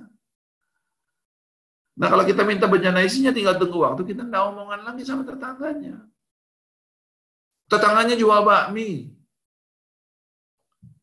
Lalu kita datang sama tetangga kita, lu bikin bakmi enak lu, laku lu ya. tolong ajarin dong resepnya, gimana caranya, gue mau jualan juga. Wah, itu kamu minta bejana isinya dia. Coba kalau saudara ke Jakarta, saudara pergi ke arah Gajah Mada, Hayam Wuruk sana, ada yang jualan namanya bakmi kadut. Bakmi kadut pertama, bakmi kadut yang asli banget. Bakmi kadut yang asli, yang lain palsu, dia bilang. Jadi, itu mulanya apa? Itu karena semua saling mengambil bejana isinya. Nah, kalau saudara minta bejana kosongnya, saudara tetap bertetangga sama dia dengan baik. Karena yang diambil adalah bejana kosongnya. Oh, kamu jualan bakmi? Iya. Saya nggak minta resepnya kamu. Gua jualan di sebelah lu, dia jualan minum kalau gitu ya. Nah, ngerti ya? Atau saya di sebelahmu jualan gini, jualan apa? Gua jualan kardus aja buat orang Tapau bawa pulang deh. Nah, saudara minta bejana kosongnya. Tapi bejana kosong itu bisa kotor. Nggak jadi masalah, asal dia jangan bejana pecah. Bawa pulang ke rumah, bersihkan, tutup pintunya, lalu isilah dengan buli-buli bersih minyak yang kamu punya. Lalu katakan bahwa sebuah jemaah, lalu pergilah, jualah minyak itu, bayarlah hutangmu, dan hiduplah dari lebihnya engkau beserta anak-anakmu. Jadi, lihat apa yang ada padamu. Kedua, lihat apa yang ada di sekelilingmu. Kadang-kadang di sekelilingnya kita ini penuh dengan resource. Paul Scanlon suatu kali pernah bilang seperti ini, your resource is in your relationship. Bukankah hamba ini punya relationship yang baik sama tetangganya? Dari mana saya tahu? Kalau dia tidak punya hubungan yang baik selama semasa suaminya hidup sama tetangganya, masa dikasih minta bejana kosongnya? So your resource is in your relationship. Jadi minta sama tetanggamu bejana-bejana kosong. Nah, bejana kosong itu bisa kotor, bisa ada cicak mati, sarang laba-laba, tetapi yang penting dia nggak pecah. Prinsip yang keenam, you need to set priorities and budget. Raja mana yang kalau berperang tidak menghitung dulu anggarannya dan kekuatannya? We need to set priorities dan hitung budget. Ulangan 6 ayat yang ketiga, maka dengarlah hai orang Israel, lakukanlah itu dengan setia supaya baik keadaanmu, supaya kamu menjadi sangat banyak seperti yang dijanjikan Tuhan Allah nenek moyangmu kepadamu di suatu negeri yang berlimpah dengan susu dan madunya. Itu yang Tuhan janjikan sama kita. Suatu negeri yang berlimpah dengan susu dan madunya. Jadi, Tuhan menjanjikan kepada saudara dan saya suatu negeri yang berlimpah dengan susunya dan madunya. Nah, susu dan madu itu dua-duanya makanan. Yang kalau saudara makan, saudara akan memperoleh kekuatan. Kekuatan untuk memperoleh kekayaan. Oke? Poin yang kedua, susu sama madu. Kalau saudara punya susu sebotol, hari ini disebut susu murni sebotol. Sekarang hari apa? Hari Rabu. Saudara geletakin di meja. Hari Jumat saudara udah enggak berani minum, betul? Mana berani saudara minum lagi susunya? Jadi susu is your short term. Madu, kalau saya punya sebotol madu, kebetulan saya memang punya di sini sebotol madu. Nah, kalau saya punya sebotol madu, tanggal 29 Juli tahun 2020, saya simpan di meja. 29 Juli 2021, saya masih berani minum madu itu. Karena madunya tidak rusak. Nah, madu bicara apa yang Tuhan berikan kepada kita as a long-term resource. Jadi Tuhan berikan kepada kita suatu negeri yang berlimpah dengan susu dan madunya. Ada yang short term, ada yang long term. Jadi di dompet saudara ini, ada yang short term, ada yang long term. Nah, jadi apapun yang saudara punya, kita mesti set priority-nya. Mana yang duluan, mana yang belakangan, dari sisi kepentingan. Nanti dari sisi waktu, saudara mesti tentukan mana yang harus sekarang, jangka pendek, mana yang jangka panjang. Karena short-term solution is for short-term problem. Long-term solution for long-term problem. Jangan diaduk-aduk.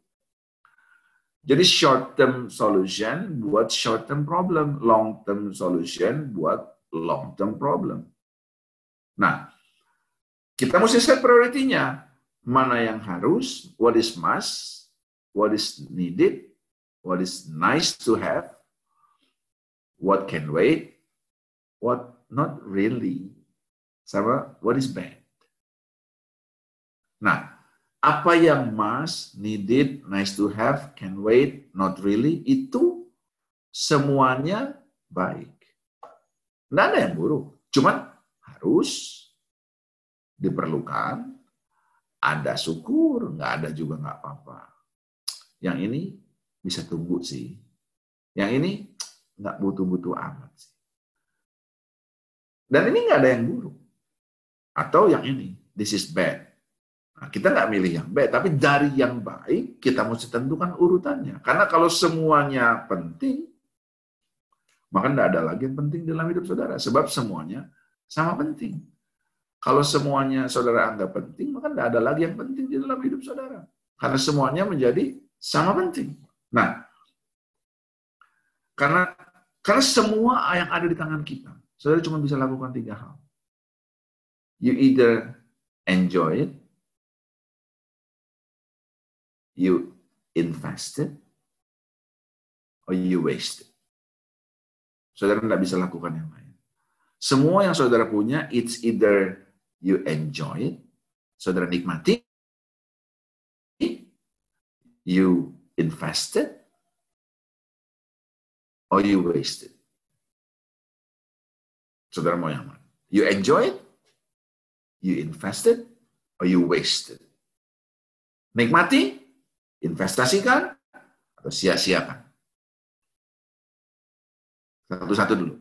Saudara dan saya, setiap saudara dan saya, entah uangmu ada berapa, entah berapa yang kamu punya, ada bagian dari itu yang namanya susu, ada bagian dari itu yang namanya madu.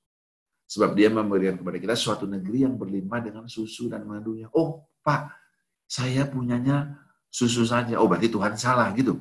Kan enggak. Berapapun yang saudara miliki, Tuhan berikan susu dan madu buat saudara, susu dan madu buat saya. Nah, susu 3 hari basi. Jadi susu bisa diinvest nggak? Nggak bisa.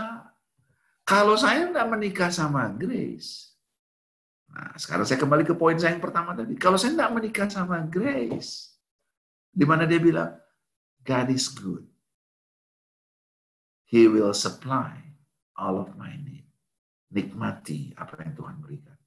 Sementara saya dibesarkan dari kecil, segala sesuatu mesti diinvest. Lah susu mau diinvest gimana? 3 hari basi. Susu mesti di-enjoy. Kalau susu di-enjoy, saudara bisa menikmatinya. Tetapi kalau susu mau diinvest, setelah 3 hari, dia bakal basi, saudara-saudara. Jadi, susu either you enjoy it, or you will waste it. Saudara punya susu nih. Aduh, ini susu tak sayang-sayang. Simpen deh sampai tahun depan. Ya, you're gonna waste it. Karena saudara nggak bisa simpan susu sampai bulan depan. Habisin sekarang. Nah, besok ada susu yang lain. Sebab dia memberikan kepadamu suatu negeri yang berlimpah dengan susu dan madunya. Ada susu yang buat saudara enjoy. Sehingga kalau saudara tidak bisa enjoy susumu, janganlah kita menjadi seseorang yang bisa mendapatkannya, tapi kita tidak punya karunia untuk menikmatinya. Nikmati susumu. Nah, madu jangka panjang. Madu buat diinvest. Madu boleh di-enjoy nggak? Madu boleh di-enjoy nggak? Boleh. Amsal 24 ayat yang ke-13 mengatakan, anakku makanlah madu, sebab itu baik dan tetesan madu manis untuk langit-langit mulutmu, dikatakan. Nah, tetapi Amsal 25 ayat 16 menuliskan, kalau engkau mendapat madu, makanlah secukupnya. Jangan sampai engkau terlalu kenyang dengan itu lalu memuntahkannya.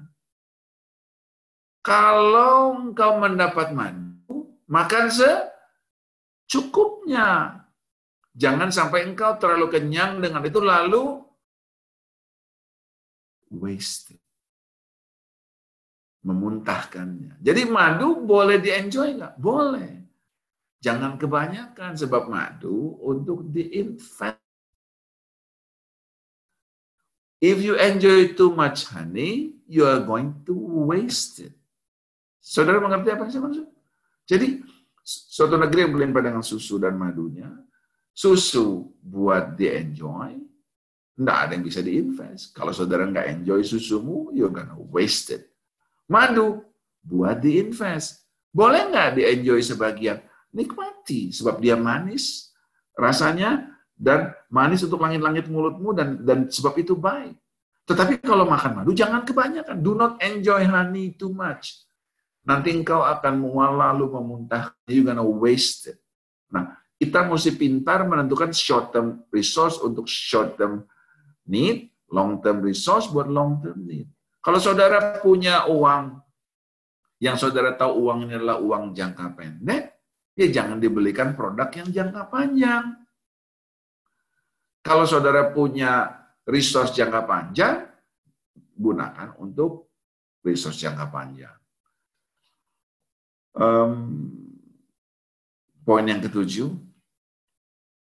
prinsip yang terakhir, saya mau titipkan ini sama saudara semua. Pastikan ukuran saudara itu seimbang. Lukas tadi menuliskan seperti ini, di Lukas 6 ayat 38. Sebab ukuran yang kamu pakai untuk mengukur akan diukurkan kepadamu. Di dalam bahasa yang lainnya, di dalam ayat lainnya, di dalam firman Tuhan dikatakan ini, neraca yang serong itu kekejian buat Tuhan. Neraca yang serong itu merupakan hal yang memuakkan buat Tuhan. Jadi, if you want to spend, bukan soal boleh apa nggak boleh. Boleh nggak sih kita beli makan siang seharga orang beli motor? Boleh nggak? Buat saya, kalau memang kamu ada di level itu, boleh-boleh saja. Because life happen in levels, it arrive in stages. Ya kan? Jadi setiap orang punya level kehidupan yang berbeda-beda, and it arrive in stages. Nah, life happen in levels, it arrive in stages. Ada levelnya. Kalau saudara levelnya udah di sana, boleh nggak beli makan siang seharga orang beli motor? Boleh-boleh aja. Pertanyaannya cuma begini. Kalau misalnya nih, misalkan kita lagi kumpul-kumpul nih, kita nih sekantor, gitu. Terus tiba-tiba saya bilang gini, gue mau beli burger nih, ada yang mau nggak? Terus misalkan saudara bilang, gue dong satu, ya udah sekalian saya beli. Kamu yang apa? Saya yang ini, kan? Atau yang di depannya GMS yang saya sering beli, saya mau beli pentol nih, ada yang mau nggak?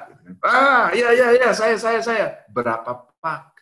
3, ya 3 pak. Saya isiin pentol goli, ya kan?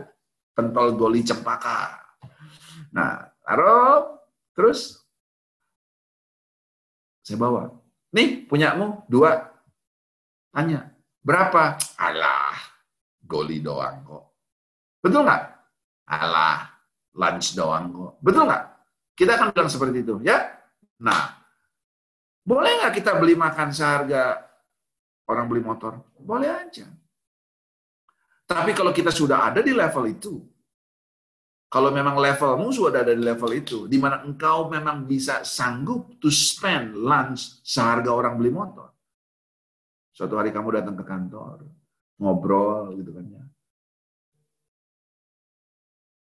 Mas Dirman, kalau ke kantor datang jam berapa? Oh, saya dari rumah berangkat jam 4.30, Den. 4.30? Saya aja belum bangun. Iya, soalnya saya naik bis, terus naik angkot, terus ngojek.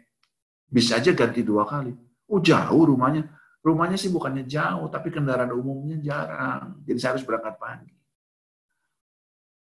Saya bilang, ini cerita rekaan. Itu saya bilang, ya kalau gitu, Pak Dirman ikut saya deh, nanti siang. Saya ada keperluan, ikut saya. Bawa KTP ya. Bawalah. Masuk ke showroom motor. Entah itu Honda, Yamaha, Kawasaki, Suzuki, apapun itu masuk, panggil, Mbak, yang ini berapa? Kalau yang ini berapa? Yang ini? Pak Dirman suka nggak? Suka yang hitam apa suka yang merah? Apa suka yang biru? Oh, saya sih sukanya yang hitam. Ya wis, KTP-nya mana? Nih, Mbak, tolong dibikin. Saya yang bayar, kasih dia. Terus dia bilang, Pak, saya dibeliin motor, Pak. Alah, makan siang doang. Kalau engkau bisa lakukan itu, berarti neracamu tidak zero. Boleh nggak? Makan siang seharga orang beli motor? Boleh aja. Boleh nggak? Makan malam seharga orang beli mobil? Boleh-boleh aja. Bisa naktir orang makan malam nggak? Bisa beli mobil orang nggak? Kalau saudara bilang, ini kayak itu kita naktir makan malam, kan ya sudah lah. Sebab neracamu nggak zero. Nah, yang sering kali saya lihat, kita punya suster di rumah. Suster kita suruh ngurusin anak kita, betul? Waktu anak kita, saya nggak punya lagi, saya nggak pernah punya suster soalnya. Suster suruh ngurusin anak di rumah. Dengar baik-baik, saudara. Suster suruh ngurusin anak. Kita berharap suster itu ngurusin anak kita seperti anaknya. Betul apa enggak? Kalau yang nanggung. Kita berharap suster ngurusin anak kita seperti anaknya. Betul nggak? Berarti kita sama suster ini apa? Saudara kembar. Loh, kita berharap suster itu ngurusin anak kita seperti anaknya. Kalau bukan adik kakak kita, ya saudara kembar kita dia. Betul nggak? Tapi coba lihat kalau kita ke restoran. Kita makan apa? Suster makannya kapan? Adakah kita memperlakukan dia seperti saudara kembar kita? Lihat kamar tidurnya. Lihat jatah samponya. Lihat jatah sikat giginya. Istri saya berkali-kali mulai menikah pertama kali. Kalau lu sikat gigi pakai Colgate, ya membantu pakai Colgate. Kenapa? Lah, kita suruh membantu ngurusin anak kita seperti anaknya kok. Berarti apa yang kita pakai, ya apa yang dia pakai. Jadi, sebab neraca yang zero.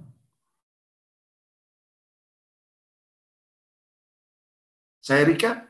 Yang pertama, it comes in the form of a seed. Datang di dalam bentuk. Hendaklah tanah menumbuhkan benih. Tanah tidak jadi apa-apa tanpa benih. Benih juga nggak jadi apa-apa kalau nggak ditaburkan di tanah. Jadi hendaklah kita menjadi seseorang yang suka menabur benih, dan hendaknya kita juga menjadi seseorang yang cukup rendah hati waktu tanah kita ditaburi benih oleh orang lain.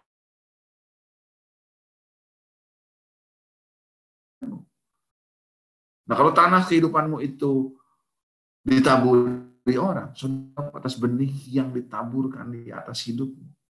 Makanya engkau perlu jaga hidupmu dengan baik, sebab engkau bertanggung jawab atas setiap benih yang ditaburkan. Saya menjaga kehidupan saya bukan karena takut ketahuan, tetapi karena saya bertanggung jawab atas setiap benih dalam tanah kehidupan. Nah, iya, karena dia selalu datang dari Tuhan, tetapi lewat manusia. Lihat apa yang ada padamu, lalu lihat apa yang ada padamu, dan lihat apa yang ada di sekelilingmu. Bejana kosong bisa saja kotor, yang penting dia jangan pecah. Boleh kotor karena kotor bisa dicuci. Lalu kita mesti belajar untuk set priorities dan buat budgetnya. Kita mesti mulai bisa bedakan mana yang harus, mana yang perlu, mana yang boleh ada, boleh enggak, mana yang bisa tunggu, mana yang enggak terlalu perlu aman. Dan itu semua enggak ada yang buruk. iPhone edisi terbaru bagus? Ya bagus lah. Harus enggak? Ya mungkin enggak. Perlu sekarang nggak? Ya enggak sih. Nanti kalau HP gua rusak, gua mau beli yang itu tuh. Nah, boleh aja. Tapi kan nggak harus sekarang. Nah, semua priority kita ini akan amblas dengan satu kata. Aku pengen. Kelar semua. Semua prioritimu kelar.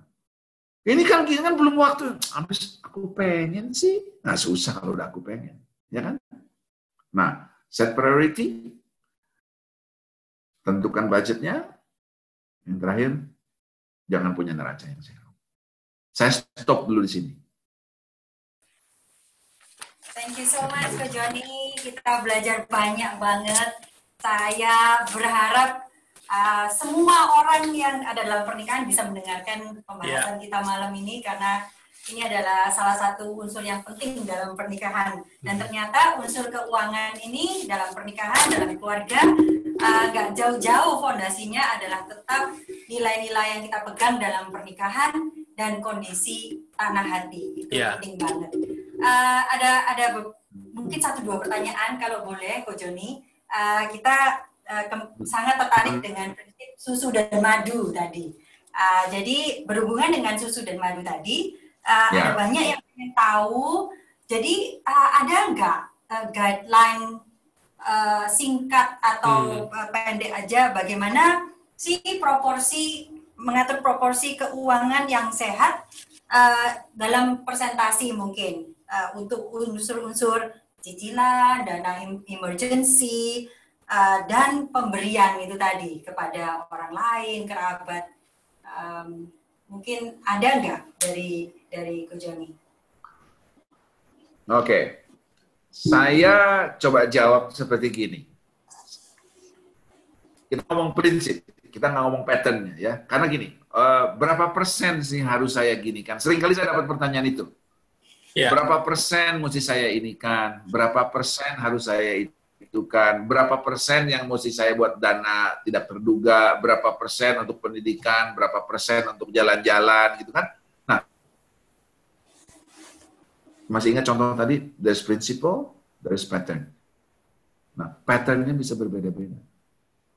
Kuda 11 bulan, manusia 9 bulan 2 minggu, ayam 21 hari, anjing 10 minggu, gitu kan? Nah, jadi patternnya bisa beda-beda. Jadi persentasenya bisa berbeda, tapi prinsipnya sama. Nah, prinsipnya gini, dari apa yang kita punya, dari apa yang kalau ini yang kita punya nih, nah, ini namanya perpuluhan. Nah, ditawar, ya kan? Oke, dari yang kita punya, Tuhan bilang, semua yang ada di kebun ini boleh kamu makan buahnya dengan bebas. Tetapi yang itu tuh, jangan kamu makan. Tuhan bilang. Pada hari kamu memakan, pastilah kamu binasa. Spiritually, financially, ideatory, mati. Jadi dia bilang, yang ini jangan kamu makan. Ini prinsip. Nah, sekarang dari apa yang ada? Nah, seringkali, biasanya memang kalau begitu apa yang ada, nah ini mulai keluar nih. Sret. Pengeluaran kan, sret. Jadi makin lama gini. Sret. Betul nggak? Syukur dia berhenti di sini. Kadang-kadang pengeluaran jalan terus. Sret. Habis.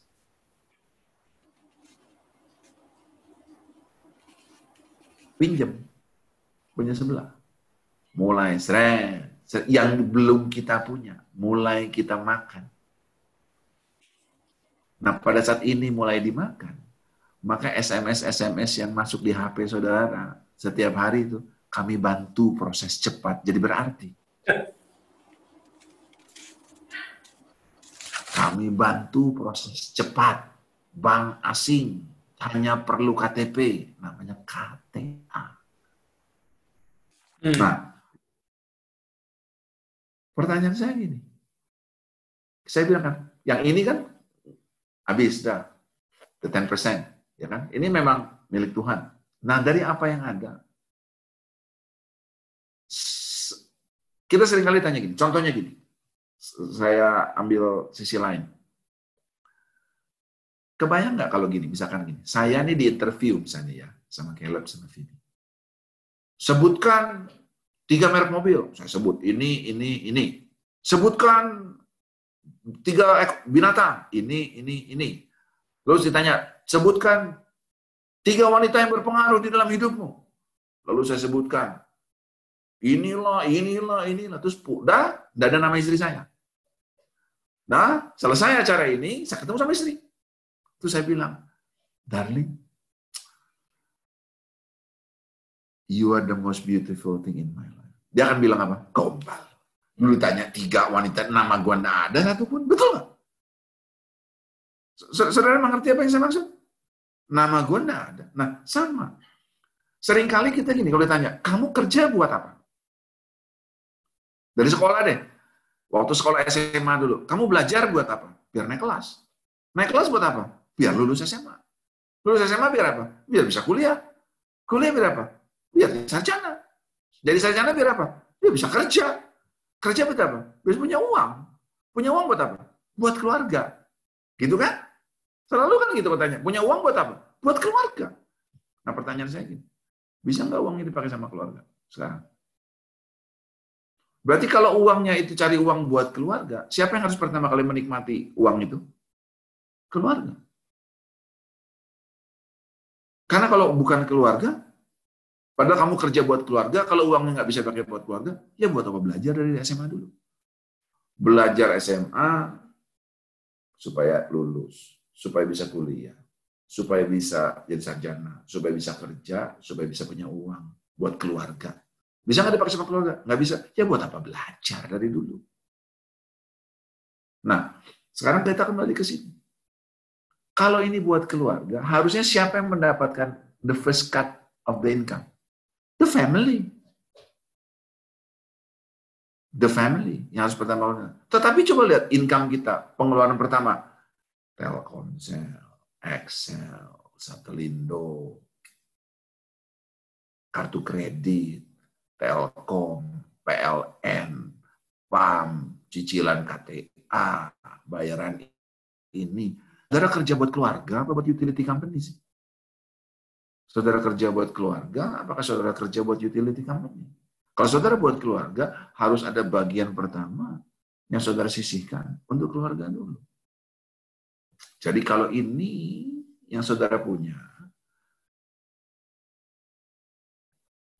bagian mana yang kita pakai buat keluarga kita? Misalkan kita bilang, ini ya, ini saya sobek. Nah, ini saya ambil dulu. So, the first cut is for family. Nah, ini harus cukup. Nah, the first cut is for my family. Tapi masalahnya gini, Pak. Gaji saya ini kecil, Pak. Loh, biji sesawi juga kecil, kan tadi kita udah bahas. Biji sesawi kan kecil. Nah, kalau kita sekarang punya anak masih kecil, let's say gini, seseorang, misalkan gini, kalau gini, contohnya anak saya yang paling kecil, sekarang ini umurnya 15, baru masuk SMA kelas 1. Saya nggak usah nunggu 3 tahun lagi untuk tahu bahwa uang kuliah itu mahal. Dari sekarang saya udah tahu. Apa yang sudah saya lakukan? Sudahkah benihnya saya tabur? Dan saya percaya Tuhan kasih segala sesuatu di dalam bentuk benih. Nih, benih. Di dalam bentuk benih. Dan hendaknya tanah menumbuhkan benih. Dan benih perlu tanah. Untuk dia tumbuh, tanah perlu benih supaya bisa menumbuhkan sesuatu. Jadi ini saya bawa sama Tuhan. Saya bilang, Tuhan ini benih yang saya mau tabur di tanah kehidupan seseorang. Tuhan tunjukkan sama saya. Sebab saya melihat ada satu kebun mangga di dalam satu biji mangga. Dan ukuran benih tidak menentukan ukurannya pohon. Yang penting benih ada yang nabur, nanti ada yang siram, tetapi Tuhan yang menjadikannya bertumbuh. Tapi gaji saya kecil. Betul, mungkin penghasilannya masih kecil. Karena benih cuma perlu kecil. Tetapi saya akan jawab bahwa Tuhan saya besar. Jadi prinsipnya seperti itu. Jadi berapa persen, pattern-nya bisa berbeda. Tetapi prinsipnya apapun yang kita dapat, kasihi Tuhan Allahmu dengan segenap hatimu. Kasihi dirimu, lalu kasihi sesamamu seperti kamu mengasihi dirimu sendiri. Jadi ini untuk keluarga. Ini buat saving, ini buat dana pendidikan, ini buat keluarga loh ya. Dan buat keluarga ini bisa susu, bisa madu. Ini buat liburan. Nah, liburan nggak selalu harus mahal. Yang penting kita berlibur, ya kan? Ke Jatim Park pun liburan. Liburan bukan berarti baru liburan kalau kita harus naik pesawat, kan enggak, gitu kan? Kemanapun namanya juga liburan, gitu kan? Ke Bromo juga liburan. Kalau saya di Jakarta, ke Kebun Raya Bogor pun liburan, gitu kan? Naik Monas pun liburan, pergi ke Sentul pun liburan. Jadi liburan bisa kemana saja. Jadi bagaimana cara kita menentukan? Yang penting berapa bagian pertama, the first cut is for the family. Baru kemudian sisanya baru kita pakai untuk apa yang kita perlukan. Itu prinsipnya. Thank you. Wow. Apa yang kita dengar hari ini benar-benar kalau makanan itu daging ya, kita harus benar-benar mencerna over and over and over. Saya sendiri pasti akan menonton kembali ini acara ini supaya saya benar-benar, karena ngomong soal prinsip itu memang harus dipikirkan, direnungkan supaya benar-benar bisa kita laksanakan sehingga mendapatkan pattern yang sesuai gitu. Yeah.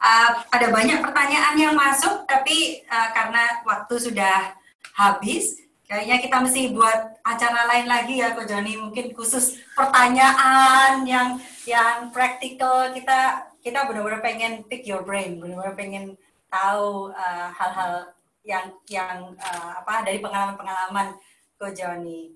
Mungkin dari Caleb ada. Ya, prinsip keuangan part 2 itu harus terjadi di dalam waktu yang dekat dia akan datang. Yeah. Thank you Ko Joni. Saya sih penggemar madu, saya penggemar susu, saya penggemar kopi dan dicampur sama-sama jadi cappuccino. So I love what you're saying, dan mulai hari ini pengalaman minum kopi saya akan naik level karena saya mengingat kebenaran firman Tuhan yang di dalamnya. Thank you so much. Sorry kita nggak bisa, ya. Tadi nggak bahas kopi. Yeah, it's my pleasure. Oke. Thank you so much. Saya tahu kita kehabisan waktu, tapi jika saya dapat summarize, saya menangkap bahwa walaupun polanya berbeda-beda, tapi prinsipnya sama. Dan secara prinsip, bagian kita sebagai suami istri keluarga dalam menyamakan prinsip kita dengan prinsip Tuhan. Sehingga dalam prinsip itu melakukannya di dalam Tuhan, Tuhan juga akan melakukan bagiannya. Tuhan akan memberkati apa yang kita tabur, dan Tuhan juga akan menghormati apa yang kita lakukan dengan seimbang, dan menghormati Tuhan dan menghormati musim-musim yang Tuhan tetapkan. Dan saya percaya bahwa Tuhan ingin kita untuk be fruitful and to multiply, dan saya percaya penjagaan Tuhan.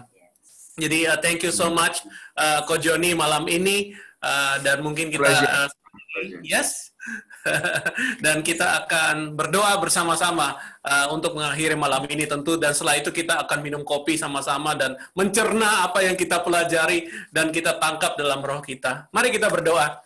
Tuhan, kami bersyukur karena apa yang kami dengar malam ini, apa yang kami tangkap dalam roh kami, apa yang Engkau gerakkan di dalam our spirit dan di dalam our heart and our mind, bukanlah pekerjaan manusia, tapi adalah bentuk kebaikan-Mu, bentuk pengajaran-Mu, dan bentuk kasih karunia-Mu yang Engkau berikan kepada kami. Kami sadar Tuhan, bahwa apa yang kami terima juga adalah benih, dan apa yang kami terima juga adalah kebaikan-Mu, yang Kau ingin membuat bertumbuh dalam kehidupan kami. Oleh karena itu kami rendahkan hati kami rendahkan diri kami di hadapan-Mu, sehingga Engkau bebas bekerja dan mengkoreksi kami dan juga menetapkan jalan-jalan kami, sehingga kami dapat hidup menurut prinsip-prinsip kebenaran-Mu. Dan biarlah malam ini Engkau menjadi raja dalam hidup kami, raja dalam keuangan kami, raja dalam keluarga kami, sehingga semua kehendak-Mu, dan kami percaya semua itu adalah kehendak yang indah, dapat menjadi bagian kehidupan kami. Berkati setiap keluarga, suami istri tempat ini. Beri confidence, beri pengharapan yang baru, dan berilah perkenanan-Mu, dan kami percaya Engkau akan berikan itu dengan berlimpah. Saat kami menghadapi hidup yang di masa akan datang, bahwa keadaan hari ini pun tidak akan merubah rencana-Mu, bahkan keadaan hari ini telah menampung benih-benih yang Kau berikan pada kami, yang akan menjadi hutan-hutan yang penuh dengan buah-buah berlipat ganda, karena Engkaulah yang merencanakannya. Biar kami dapat beristirahat dengan sukacita malam ini. Biarlah hikmat dan pesan-Mu menjadi buah dalam hidup kami. Kami bersyukur, thank you. Berkati Ko Joni dan juga Grace, Ci Grace, dan the whole family, Tuhan. Biar Engkau pakai keluarga ini dengan lebih luar biasa lagi. Dan juga setiap hal yang mereka berikan dengan segenap hati kepada Engkau, Engkau akan kembalikan dengan berlimpah. Dan juga apapun mereka lakukan, berguna, berfaedah bagi kerajaan-Mu. Dan malam ini kami bersyukur kepadamu, di dalam nama Allah Bapa, Allah Putra, dan Roh Kudus, kami mengutus setiap anak-anak-Mu untuk masuk dalam berkat dan pekerjaan-Mu. Dan semua yang percaya dalam nama Yesus berkata, amin. Tuhan berkati Anda semuanya. Thank you, Ko Joni. See you again. Sampai ketemu minggu depan. Semuanya. Bye, everyone. Thank you. Bye, thank you.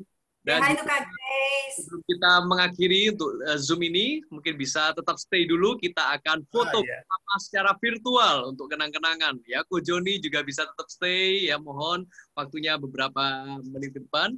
Oke, mari kita akan mulai untuk foto. Semuanya bisa di-on-kan kameranya, karena saya masih melihat ada beberapa wajah-wajah yang belum muncul. Nah, ini sudah mulai melek semua. Wah, langsung mulai dirapikan dulu sisiran sedikit gitu ya. Oke, semuanya dengan wajah yang penuh dengan sukacita, silakan Anda berpose sebaik mungkin di depan kamera ya. Saya akan 6 kali pengambilan ini. Oke, yang pertama tetap smile.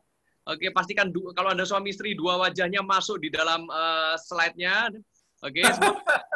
1, 2, 3. Oke, selanjutnya 1, 2, 3. Selanjutnya tetap senyum. 1, 2, 3. Tersenyum ya. 1, 2, 3. Dan yang terakhir 1, 2, 3. Oke, terima kasih buat kesempatannya malam hari ini. Anda sudah bergabung bersama-sama kami di dalam Family Talk Healthy Homes ya. Kita sudah diberkati oleh Ko Joni. Terima kasih sekali lagi Ko Joni yang sudah melayani kita bersama, menyampaikan tentang keuangan keluarga yang sehat. Dan bagi Anda yang ingin menonton ulang, karena mungkin sebagian dari Anda ada yang terlambat waktu join di Zoom ini, Anda bisa menyaksikan Healthy Homes dengan tema keuangan keluarga yang sehat di channel YouTube kami, GMS Surabaya. Dan juga jangan lupa nantikan untuk Healthy Homes berikutnya Kamis depan ya, karena kita akan dilayani oleh seorang hamba Tuhan yang luar biasa. Kamis tanggal 6 Agustus jam 7:30 malam. Karena itu Anda bisa share untuk link Zoom-nya kepada setiap rekan-rekan Anda. Oke semuanya, selamat malam, Tuhan Yesus memberkati. Selamat menikmati istirahat Anda pada malam hari ini. Dan mari terapkan prinsip-prinsip keuangan yang sehat. God bless you all. Tuhan Yesus memberkati. Senang sekali bisa berjumpa dengan Anda semua. Saya percaya bahwa Anda semua adalah anak-anak Tuhan yang luar biasa, keluarga yang semakin sehat. Kami akan mengakhiri segera untuk acara Healthy Home melalui Zoom ini. Sekali lagi, selamat malam dan Tuhan Yesus memberkati. God bless you. God God bless you. bless. Bye. Bye-bye.